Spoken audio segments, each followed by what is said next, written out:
የመኖሪያ ቤት አስተዳደርና ቁጥጥር አዋጅ የህገ መንግስት አቤቱታ ቅሬታ ቀረበበት። ይህ በጠበቃ መሐመድ ወብራት የተዘጋጀ የሚቀርብላችሁ የህግ ፕሮግራም ነው።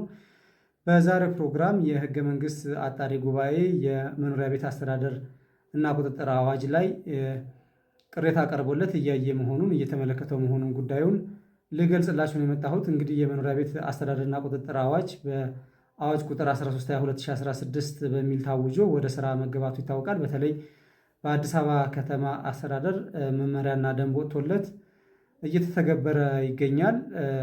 ተዋዋዮችም አከራይና ተከራይ በወረዳ ሄደው ውል ሞልተው በዚህ ውል መሰረት የተዳደሩ ይገኛል። ነገር ግን እኔም በሰራው ፕሮግራም በተለያዩ መድረኮችም ይህ አዋጅ የባለንብረቶችን መብት ያከበር አይደለም፣ የተዋዋይ ወገኖችን የመዋል መብት የነፈገ ነው የሚሉ የተለያዩ ቅሬታዎች ይነሱበታል።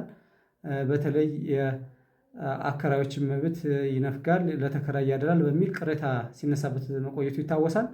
ይህን ተከትሎ እንግዲህ ባለጉዳዮች ባቀረቡት የህገ መንግስት ትርጉም አቤቱታ መሰረት የህገ መንግስት አጣሪ ጉባኤ ጉዳዩን እየተመለከተው ይገኛል።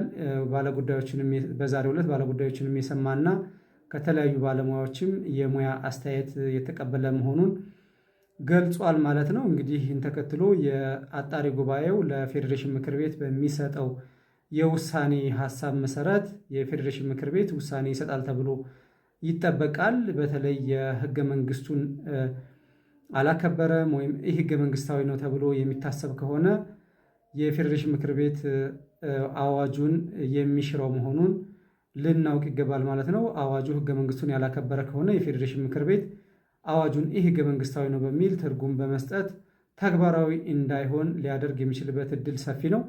ስለዚህ ተከታታዮቼ ቀጣይ የሚሆነውን ነገር ወይም የሚሰጠውን ውሳኔ እንዲሁ እየተከታተልኩ አቀርብላችኋለሁ። አካውንቱን ፎሎ እያደረጋችሁ እንድጠብቁ እላለሁኝ።